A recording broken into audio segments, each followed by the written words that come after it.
Hello students, welcome to सक्षम academy online lecture. मैंने already capital budget का introduction का एक वीडियो अपलोड किया हुआ है और आज मैं उसके रिलेटेड कैपिटल बजटिंग के रिलेटेड एक सम करवाने जा रहा हूँ।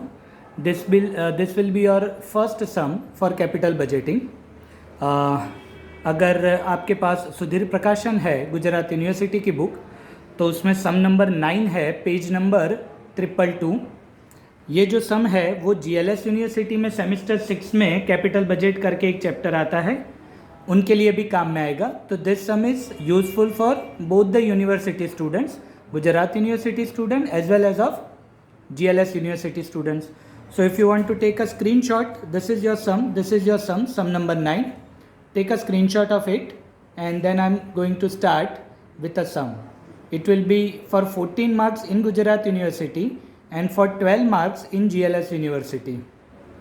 Okay, so I'm reading the sum first of all. ABC Limited wants to purchase a machine at the cost of rupees 8,50,000 and scrap value of the machine is 50,000 at the end of 5 years useful life. Tax rate is 50%.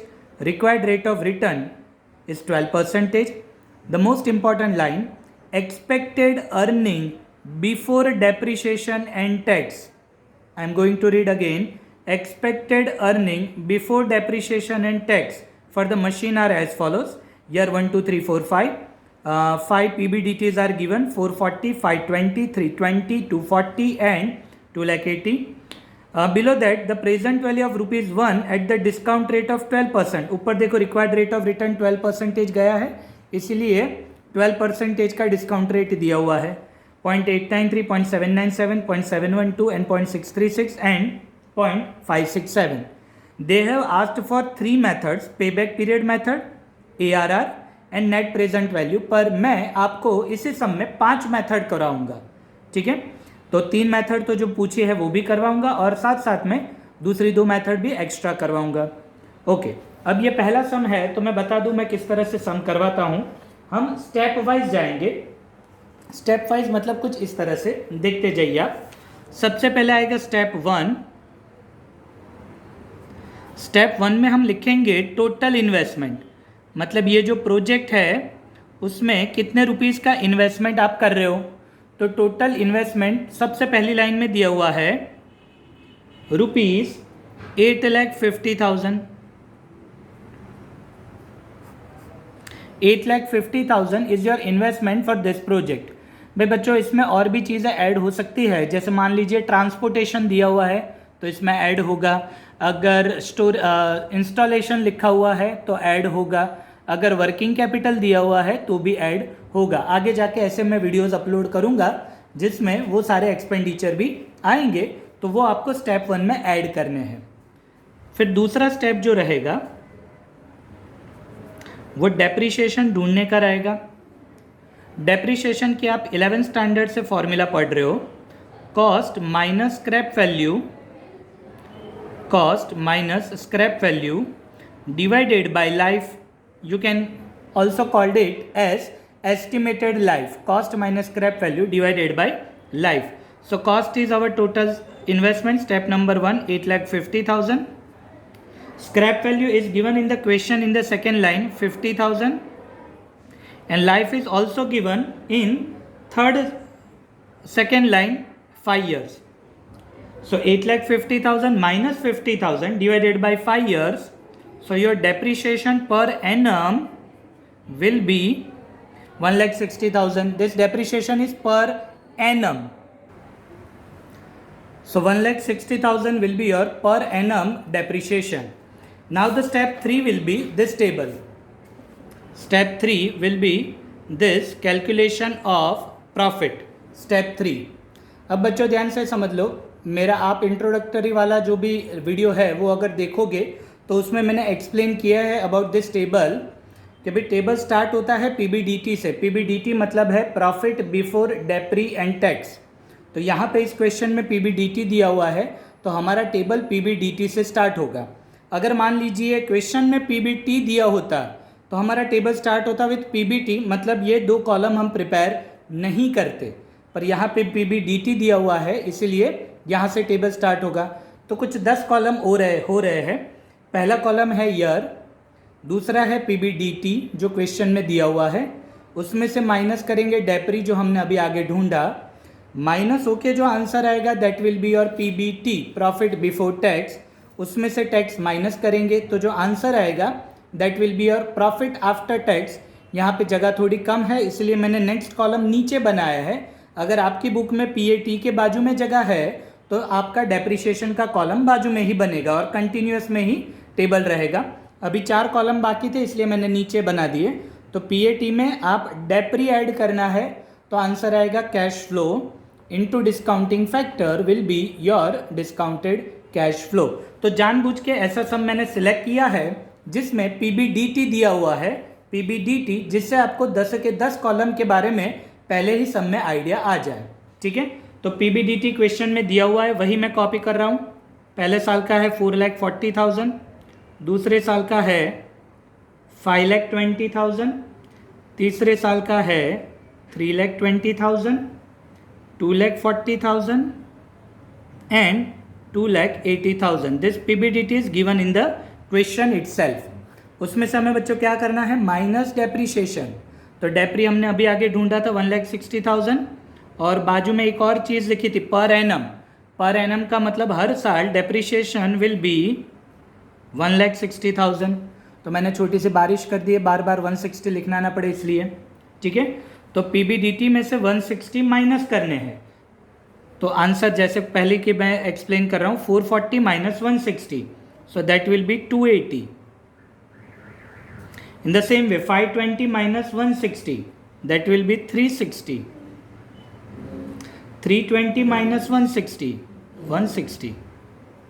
240 minus 160, 80। 280 minus 160, 120। ये आ गया आपका PBT। उसमें से minus करना है tax. Tax बच्चों percentage में होता है। ठीक है, तो यहाँ पे टैक्स के परसेंटेज है 50%। टैक्स के परसेंटेज है 50%। किस चीज़ के 50% निकालोगे, तो जो आपका PBT आया 280 के 50%, फिर 360 के 50%, in the same manner for all the years. So 280 के 50% 140, 360 के 50% 180, 160 के 50% 80, 80 के 50% 40,000 और 120 के 50% 60,000। तो PBT में से टैक्स की वैल्यू माइनस करनी है। तो 280 माइनस 140 विल बी 140। 50% है तो सेम ही आंसर रिपीट होगा, 180, 80, 40 और 60। ये कॉलम मिला आपका PAT का। उसका टोटल करके रखने का मैं आगे मेथड में समझाऊंगा क्यों ज़रूरत है उसकी। तो PAT का 5 साल का टोटल आ रहा है 5 लाख रुपए। उसमें ऐड करना है डेप्रीशिएशन। डेप्री वही ऐड करना है जो यहाँ पे माइनस किया था 160। तो पहले साल में मैं लिख रहा हूँ 160 और फिर मैं बारिश कर देता हूँ वापस से। तो PAT ये दिखाई दे रहा है, PAT 140, उसके बाजू में ही एक्चुअली ये डेप्री का कॉलम आता है पर ये जगह कम है इसलिए मैंने नीचे लिखा है। सो एज ए एग्जांपल मैं फर्स्ट ईयर का समझाता हूँ। PAT देखो मैंने पेन रखी हुई है 140 है, उसमें डेप्री है 160, वो ऐड कीजिए, ऐड होके जो आंसर आएगा that will be your cash flow 3 lakh. So मैं हर साल 180 160 दोनों को ऐड कर रहा हूँ, 340, 80 एंड 160 240, 40 एंड 160 2 लाख, 60 एंड 160 2,20,000। अब बच्चों ये ध्यान रखना है और याद भी रखना है, ये हर एक सम के लिए एप्लीकेबल है। लास्ट ईयर का जो कैश फ्लो आया, लास्ट ईयर का जो कैश फ्लो आया उसमें 2 वैल्यू ऐड होती है। एक ऐड होती है स्क्रैप वैल्यू और दूसरा ऐड होता है वर्किंग कैपिटल लास्ट ईयर में। इसीलिए देखो मैंने ब्रैकेट यहाँ से स्टार्ट किया है। तो यहाँ पे स्क्रैप वैल्यू अगर आपको याद हो तो 50,000 रुपये दी हुई है, वर्किंग कैपिटल इस सम में नहीं है। तो आपसे कोई पूछे कि लास्ट ईयर का कैश फ्लो कितना है तो 220 नहीं बोलना है, 220 और 50 दोनों को मिला के 2,70,000 बोलना है।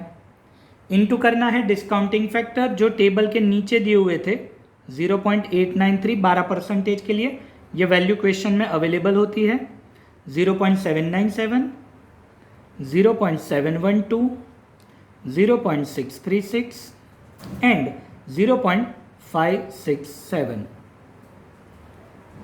ये दोनों कॉलम को आपको मल्टीप्लाई करना है। कौन से दो कॉलम? कैश फ्लो और डिस्काउंटिंग फैक्टर को आपको मल्टीप्लाई करना है, तो जो आंसर आएगा वो आपका डिस्काउंटेड कैश फ्लो होगा। ठीक है, तो 3 लाख इंटू 0.893। तो वैसे यहाँ पे तो आंसर फ्रैक्शन में नहीं आ रहा है, एग्जैक्ट आ रहा है 267,900, पर अगर आंसर फ्रैक्शन में आता है तो आपको राउंड ऑफ करना रहेगा, फ्रैक्शन में नहीं रखना है। फिर 340 इंटू 0.797 279,080, 240 इंटू 0.712 170,880, 2 लाख इंटू 0.636 127,200। और लास्ट ईयर में वापस से याद रखना 220 इंटू 0.567 नहीं करना है, 220 को 50,000 के साथ मिला देना है, 220 50 दोनों को मिला के आएगा 2,70,000 इंटू 0.567 153,090। इसका टोटल ज़रूरी है, तो इसका टोटल आ रहा है 99,0050 99,0050। ठीक है, तो इस तरह से टेबल प्रिपेयर होता है। टेबल थोड़ा टाइम कंज्यूमिंग है, कैलकुलेशन काफ़ी है, बहुत केयरफुली करने का, तो ही आपकी आगे की मेथड करेक्ट होगी। तो सबसे पहली जो मेथड नॉर्मली पूछी जाती है वो है पेबैक पीरियड मेथड। आप ये समझ के चलिए कि ये मेथड तो आपको पूछेंगे ही, पेबैक पीरियड मेथड। अब पेबैक पीरियड मेथड अकेली ऐसी मेथड है जिसमें कोई फॉर्मूला नहीं है। इसमें आपको क्या करना है मैं समझा देता हूँ। दो कॉलम प्रिपेयर करने के, ईयर और कैश फ्लो, ईयर और cash flow.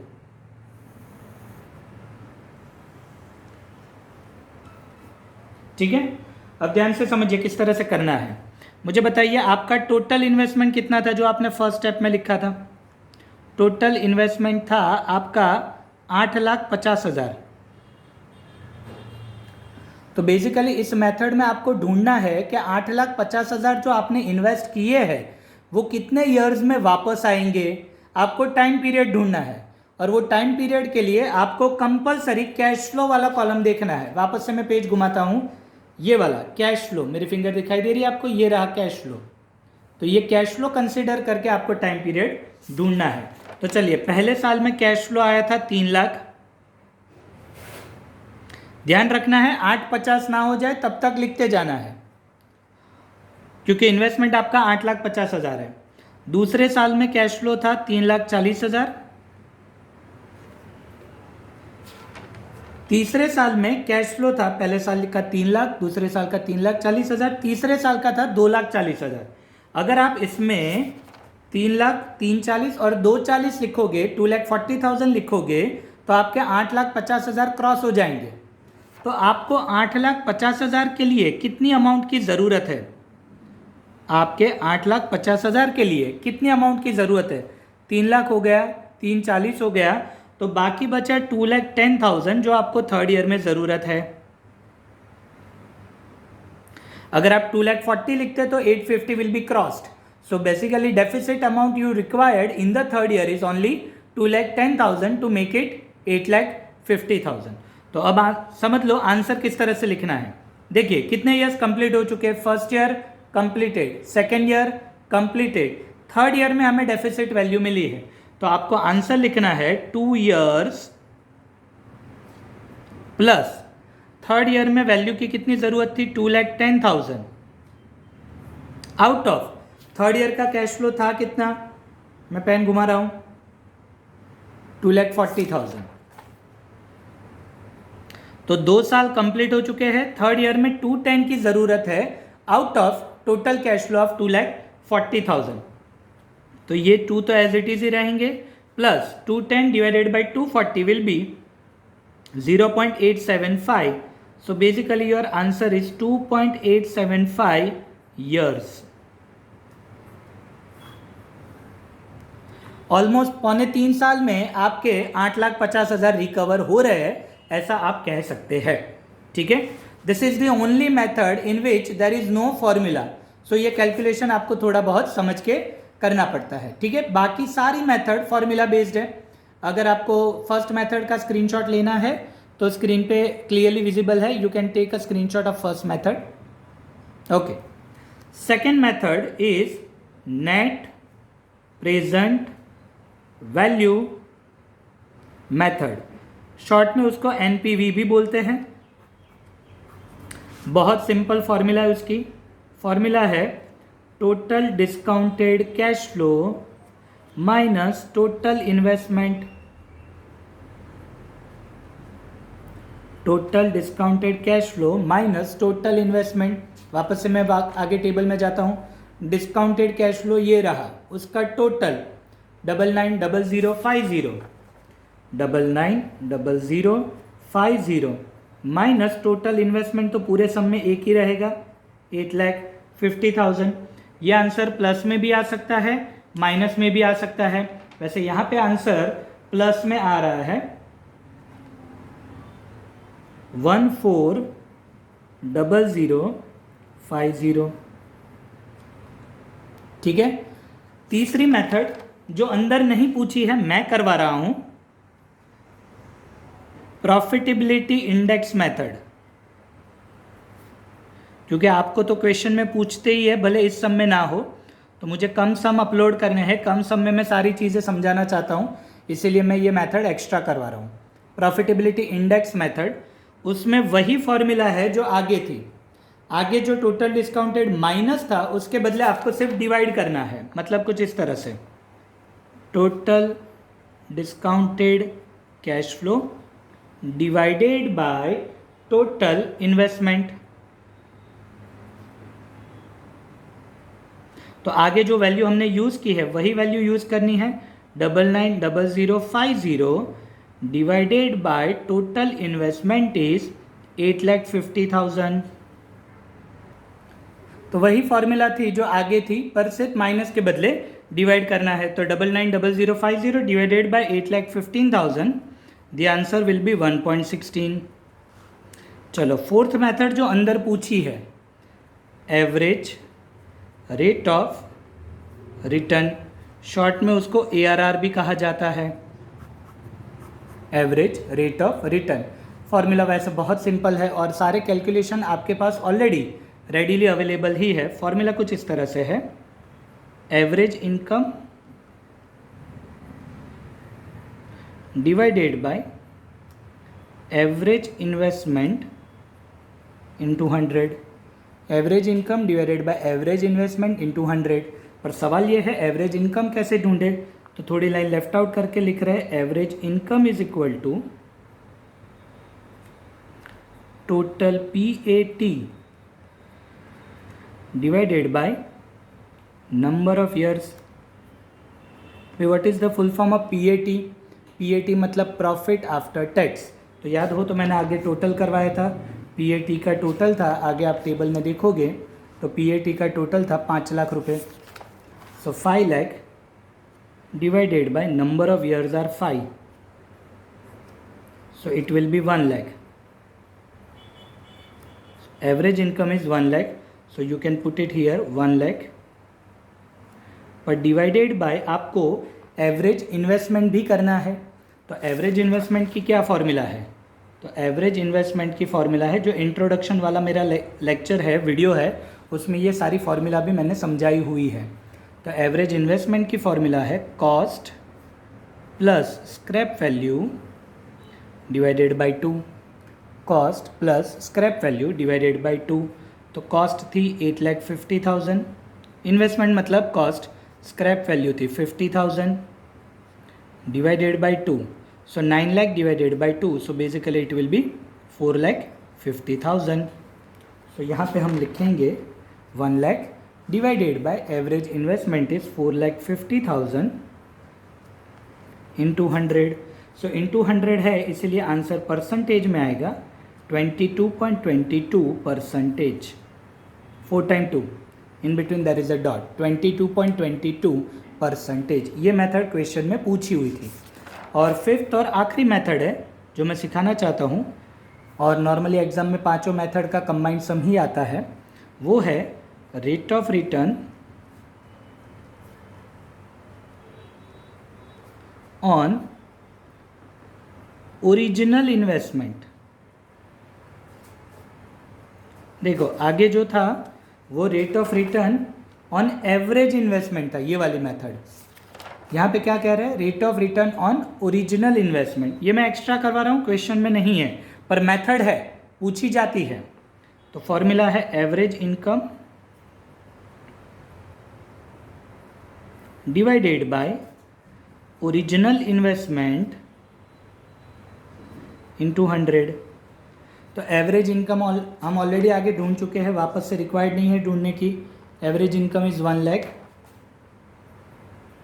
And original investment मतलब original investment 8,50,000 into 100। So again into 100 है तो आंसर परसेंटेज में आएगा 11.76%। तो वापस से मैं थोड़ा बहुत रिवाइज करवा देता हूँ, 4-5 पेज मैंने घुमाए। सबसे पहले हम क्या करते हैं, टोटल इन्वेस्टमेंट ढूंढते हैं। दूसरे स्टेप में डेप्रिसिएशन। तीसरे स्टेप में ये टेबल प्रिपेयर होता है। ये टेबल के कॉलम डिपेंड है कि कौन सा प्रॉफिट दिया हुआ है। यहाँ पे PBDT था इसलिए 10 कॉलम प्रिपेयर हुए। फिर मेथड्स आती है। इस क्वेश्चन में 5 मेथड नहीं पूछी थी, 3 थी, पर मैंने 5 बेसिक मेथड करवा दी है। Payback period, present value method, profitability index, ARR और rate of return on original investment. मैं नेक्स्ट वीडियो में एक और सम अपलोड करूंगा, वापस से ये 5 मेथड थोड़े बहुत ट्विस्ट के साथ। तब तक ये सम वापस से रिफ़र कर लीजिए, नेक्स्ट सम में डेफिनेटली पता चल जाएगा। 3-4 मेरे सम के वीडियो अपलोड मैं करूंगा तो पूरा चैप्टर क्लियर है। 14 मार्क्स का आता है गुजरात यूनिवर्सिटी में, 12 मार्क्स का आता है GLS यूनिवर्सिटी में। ठीक है, तो तब तक मेरे वीडियो को लाइक कीजिए, सब्सक्राइब कीजिए, शेयर कीजिए एंड टेक केयर।